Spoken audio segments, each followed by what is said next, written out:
Padre nuestro, del cielo y la tierra, santificado sea tu nombre. Que la justicia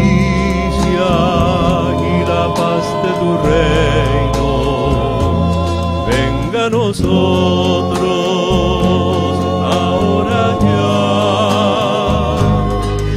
Hágase tu voluntad,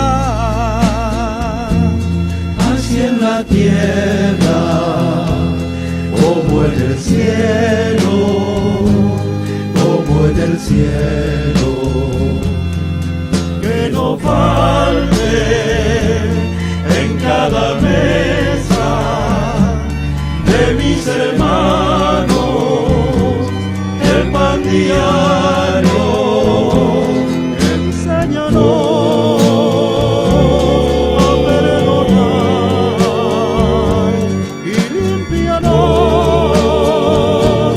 con tu perdón.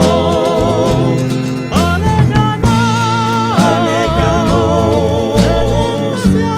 de tentaciones, de todo mal. Gracias, Señor.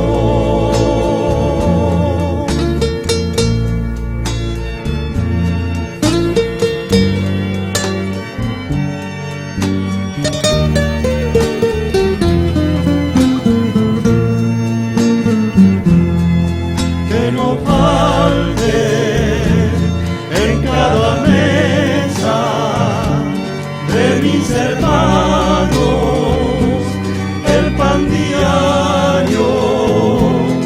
Enséñanos a perdonar y límpianos